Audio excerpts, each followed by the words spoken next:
Bismillahirrahmanirrahim. Assalamualaikum warahmatullahi wabarakatuh. Perkenalkan, nama saya Nurusna dengan NIM 2211130. Di sini saya akan menjelaskan 3 materi untuk tugas UTS.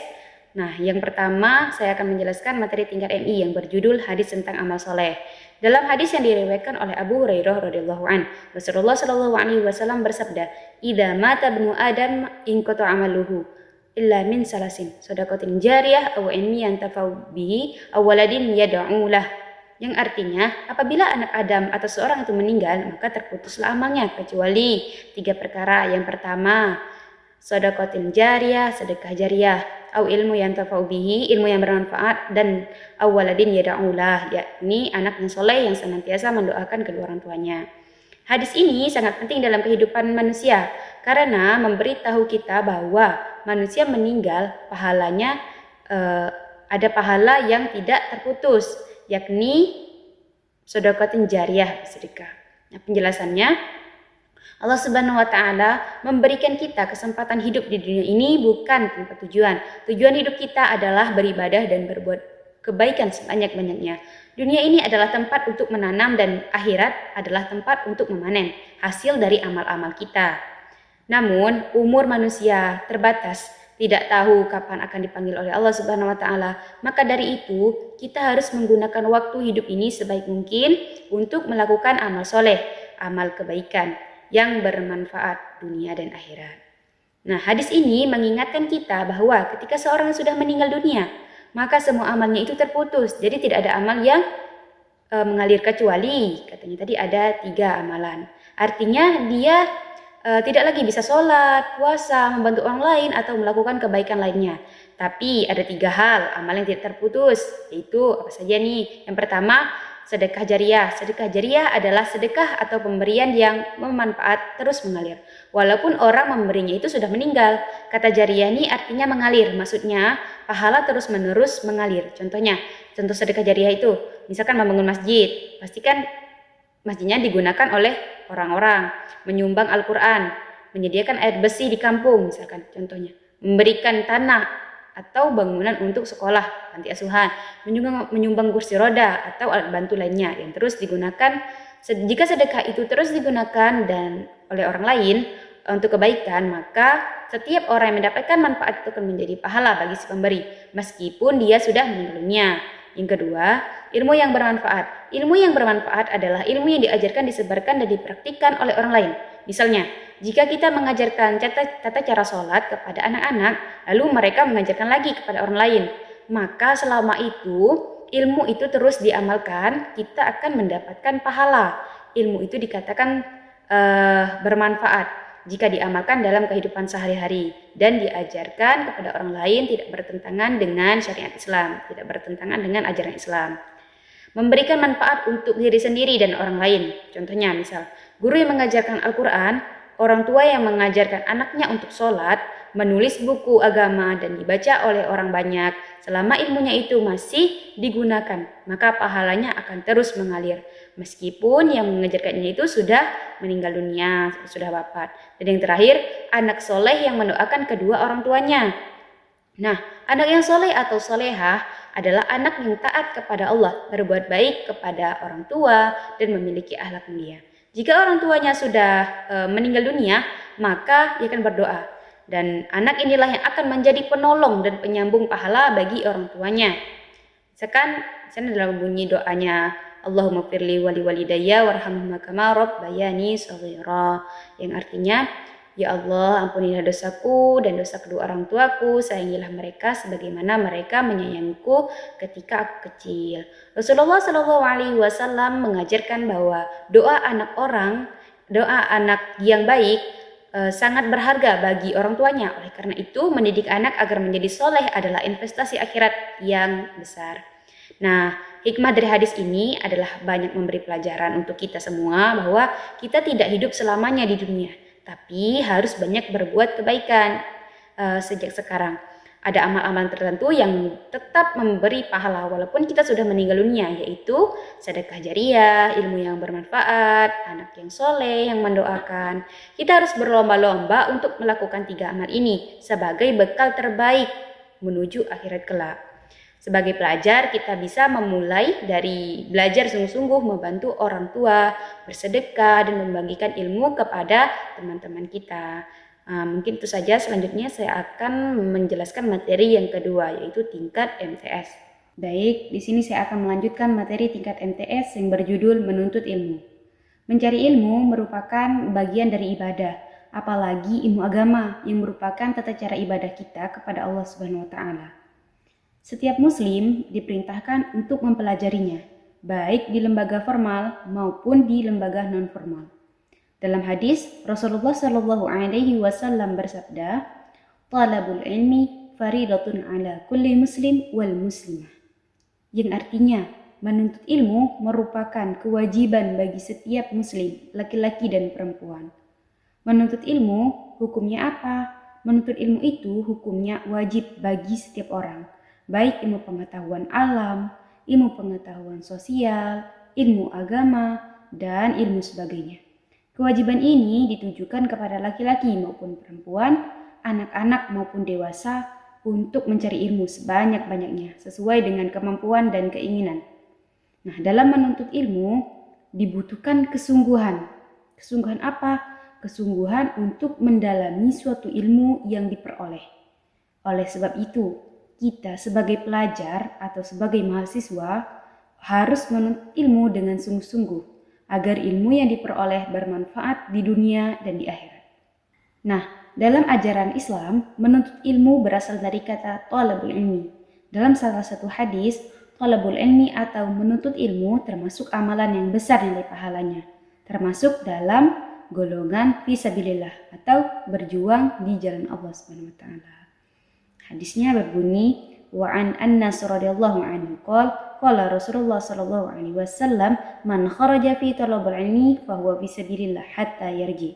Artinya, barang siapa yang pergi untuk menuntut ilmu, maka dia telah termasuk golongan sabilillah atau golongan orang yang menegakkan agama Allah hingga ia pulang kembali. Hadis riwayat Tirmizi. Selanjutnya, keutamaan menuntut ilmu. Yang pertama, derajat orang menuntut ilmu itu apa? Tinggi. Memiliki kedudukan yang paling tinggi, bahkan tinggi dibandingkan ahli ibadah. Yang kedua, lebih utama daripada ahli ibadah. Keutamaan orang berilmu di sisi Allah lebih tinggi daripada orang yang hanya ibadah. Yang ketiga, ilmu menjadi warisan para nabi atau menjadi warisan dari para aulia. Orang berilmu dikatakan sebagai pewaris para nabi, mereka menyampaikan ajaran kebenaran kepada umat. Yang keempat, ilmu membawa pahala yang terus mengalir. Orang yang mengajarkan ilmu akan mendapatkan pahala yang terus mengalir selama ilmunya diamalkan oleh orang lain. Yang kelima, ilmu menjadikan manusia berbeda dan mulia. Dengan ilmu, manusia bisa mengungkapkan rahasia Allah dalam kitab dan alam semesta. Ilmu membuat manusia menjadi hamba yang unggul dibandingkan makhluk lain. Yang keenam, mempermudah jalan menuju surga. Salah satu keutamaan menuntut ilmu adalah Allah akan mudahkan jalannya menuju surga. Selanjutnya, meningkatkan semangat menuntut ilmu. Ada beberapa. Yang pertama, keutamaan menuntut ilmu. Orang yang menuntut ilmu itu memiliki derajat lebih tinggi di sisi Allah dibandingkan ahli ibadah. Ingat yang tadi dijelaskan bahwa orang berilmu lebih tinggi derajatnya dibandingkan ahli ibadah. Ilmu lebih utama daripada ibadah karena orang berilmu ini bisa memberikan manfaat untuk orang lain. Kedua, tujuan menuntut ilmu bukan hanya untuk sekedar mengetahui ilmu dunia saja, tetapi juga untuk bekal akhirat. Ilmu bisa membimbing manusia ke jalan yang benar, menjauhkan kebodohan. Semangat menuntut ilmu ini harus terus ditingkatkan, karena ilmu adalah nur, ilmu adalah cahaya. Ketiga, menanamkan semangat melalui Asmaul Husna. Ada beberapa sifat. Pertama, Al-Alim, Allah Maha mengetahui, kita harus belajar untuk melalui sifat ini. Kedua, Al-Khabir, Allah Maha mengetahui secara mendalam, kita harus tidak boleh sombong dengan ilmu. Tiga, Sami, Allah Maha mendengar, dengarkan ilmu dengan baik, hormati guru. Yang keempat, Al-Basir, Allah Maha melihat, selalu merasa diawasi dalam belajar. Keempat, motivasi menuntut ilmu. Menuntut ilmu adalah jalan jihad di jalan Allah atau fisabilillah. Ilmu yang dicari dengan ikhlas akan membawa keberkahan dan memudahkan masuk surga. Belajar bukan hanya untuk mendapatkan gelar atau pujian, tapi semata-mata hanya untuk mencari ridha Allah. Nah, selanjutnya menerapkan perilaku dan menghargai memanfaatkan waktu untuk menuntut ilmu. Pentingnya waktu untuk menuntut ilmu, yakni tidak akan bisa diulang kembali. Kita harus menggunakan waktu sebaik mungkin untuk menuntut ilmu sebagai bekal untuk masa depan. Nah, cara memanfaatkannya gimana? Waktu untuk menuntut ilmu itu, kita harus giat bersekolah atau giat belajar. Sekolah adalah tempat utama menuntut ilmu. Kita harus rajin masuk sekolah dan tidak bolos agar tidak kehilangan kesempatan untuk belajar. Yang kedua, tekun beribadah. Belajar tidak hanya di sekolah, tapi juga di rumah, perpustakaan, atau di tempat lain yang mendukung kegiatan belajar. Yang ketiga, berkumpul dengan orang-orang yang pintar. Belajar dari orang tua, guru, atau teman yang lebih paham, agar kita bisa bertanya dan menambahkan ilmu yang belum kita ketahui. Yang keempat, mengamalkan ilmu. Ilmu harus diamalkan. Semakin banyak ilmu yang kita tahu atau kita mengerti, nah semakin besar pula pahalanya. Kita menyampaikan ilmu kepada orang lain, maka pahalanya akan terus mengalir. Baik, di sini saya akan melanjutkan materi tingkat MA yang berjudul makanan halal dan baik. Islam sangat menekankan pentingnya mengkonsumsi makanan halal yang baik dan berkah. Hal ini tidak hanya berdampak pada kesehatan jasmani, tetapi juga kebersihan hati dan amal perbuatan seseorang. Makanan haram dapat merusak akhlak dan amal, sedangkan makanan halal membawa berkah dan mendekatkan diri kita kepada Allah Subhanahu wa Ta'ala. Memilih makanan yang halal dan baik merupakan bentuk ketaatan kita kepada Allah Subhanahu wa Ta'ala. Makanan halal bukan hanya untuk menyehatkan, tetapi juga mempengaruhi akhlak dan spiritual seseorang. Nah, menghindari makanan haram merupakan bagian dari menjaga kesucian diri dari amal ibadah. Allah Subhanahu wa Ta'ala memberikan kelonggaran dalam kondisi darurat, menunjukkan bahwa Islam adalah agama yang penuh rahmat dan kemudahan. Dalam Al-Quran, surah Al-Baqarah ayat 168 yang berbunyi, Bismillahirrahmanirrahim, Ya ayyuhan nas, kulu mimma fil ardi halalan tayyiba, wa la tattabi'u khutuwatis syaitan, innahu lakum aduwwum mubin. Shadaqallahul azim, yang artinya, wahai manusia, makanlah dari makanan yang halal lagi baik yang terdapat di bumi, dan janganlah kamu mengikuti langkah-langkah syaitan. Sungguh ia musuh yang nyata bagimu. Nah, hukum tajwidnya di sini ya ayyuha. Ya ayyuha. Hukum tajwidnya adalah mad jaiz munfasil karena ada mad tabi'i yang menghadapi huruf hamzah atau alif, namun pada kata lain. Yang kedua, an-nas. Hukum tajwidnya adalah alif lam samsiyah karena ada huruf lam, alif lam mati yang bertemu dengan salah satu huruf samsiyah yaitu nun. Yang ketiga, kulu. Hukum tajwidnya adalah mad tabi'i. Kulu mad tabi'i wawu mim. Kemudian hukum tajwidnya adalah gunnah karena huruf mim yang bertasydid. Fil ard. Hukum tajwidnya adalah alif lam qamariyah, alasannya karena ada huruf alif lam mati yang bertemu dengan salah satu huruf qamariyah yaitu alif. Thayyibah. Hukum tajwidnya adalah idgham bi gunnah karena ada tanwin fathah bertemu dengan salah satu huruf gunnah yaitu wawu. Wala mad tabi'i wala la. Tattabi'u matabi'i, tattabi'u matabi'i. Khutwa. Hukum tajwidnya adalah mat tabi'i karena ada fathah berdiri di atas huruf waw. Syaitan. Hukum tajwidnya adalah alif lam samsiyah karena ada huruf alif lam bermati yang bertemu dengan salah satu huruf samsiyah yaitu nun. Innahu. Hukum tajwidnya adalah mad silah qasirah karena ada hak domir berharokat dhammah terbalik tidak bertemu huruf mad. Lakum. Hukum tajwidnya adalah izhar safawi karena ada huruf mim mati yang menghadapi huruf ain yang merupakan salah satu huruf izhar syafawi. Selanjutnya adum. Hukum tajwidnya adalah idgham bi gunnah karena ada tanwin dhammah bertemu dengan salah satu huruf gunnah yaitu mim. Cara membacanya yaitu didengungkan. Mubin. Hukum tajwidnya adalah mad arid lis sukun karena ada mad tabi'i menghadapi huruf yang hidup kemudian dibaca waqaf. Nah, selanjutnya adalah isi kandungan dari surah Al-Baqarah ayat 168. Yang pertama, Allah Subhanahu wa Ta'ala memerintahkan manusia untuk memakan makanan yang halal dan baik, thayyib, bagi tubuh dan akal. Yang kedua, Allah Subhanahu wa Ta'ala memerintahkan manusia mencari nafkah dengan cara yang halal, bukan yang haram. Yang ketiga, Allah Subhanahu wa Ta'ala melarang manusia mengikuti langkah-langkah setan karena setan mengajak manusia kepada keburukan dan menyesatkan.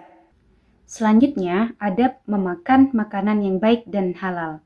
Nah, Islam mengajarkan bahwa makanan halal bukan hanya secara fisik, tetapi juga ibadah yang memiliki nilai pahala jika dilakukan dengan adab-adab yang benar. Nah, di sini ada beberapa adab-adab makan dalam Islam. Yang pertama, mencuci tangan sebelum makan dan sesudah makan, karena menjaga kebersihan dan kesehatan, menghindarkan kuman dan penyakit. Yang kedua, berdoa sebelum makan dan sudah makan, membaca basmalah sebelum makan, yakni Bismillahirrahmanirrahim.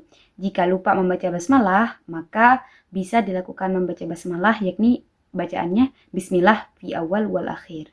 Karena makan dianjurkan membaca doa sebagai bentuk syukur kita kepada Allah Subhanahu wa Ta'ala. Nah, yang ketiga, makan dengan tangan kanan, karena Rasulullah memerintahkan makan dan minum dengan tangan kanan, karena tangan kanan kiri digunakan untuk hal-hal yang kurang baik. Yang keempat, makan dan minum secukupnya, tidak berlebihan dalam makan dan minum. Nabi SAW mengajarkan cukup isi perut dengan sepertiga makanan, sepertiga minuman, dan sepertiga untuk napas. Selanjutnya, hikmah makanan halal. Mengkonsumsi makanan halal yang baik memiliki berbagai manfaat dan hikmah, yaitu yang pertama, doa orang yang makan halal mudah dikabulkan oleh Allah. Jadi orang makan halal itu Allah mudahkan untuk dikabulkan doanya. Kedua, kesehatan dan kekuatan tubuh tenaga. Makanan halal dan bergizi membantu tubuh tetap sehat dan kuat untuk beribadah kepada Allah Subhanahu wa Ta'ala. Jadi bukan hanya untuk mengenyangkan, tapi juga untuk bernilai ibadah. Tiga, ibadah kita diterima Allah Subhanahu wa Ta'ala. Ibadah dilakukan dengan tubuh ini dibesarkan dari makanan halal lebih mudah diterima. Keempat, perilaku baik mulia. Makan halal membentuk kepribadian kita dan akhlak kita menjadi lebih baik. Nah, mungkin itu saja yang dapat saya sampaikan dari 3 materi yang telah saya jelaskan. Apabila ada kesalahan, itu dari saya sendiri. Apabila ada kelebihan, itu dari Allah Subhanahu wa Ta'ala. Billahi taufiq wal hidayah, wa ridwan. Assalamualaikum warahmatullahi wabarakatuh.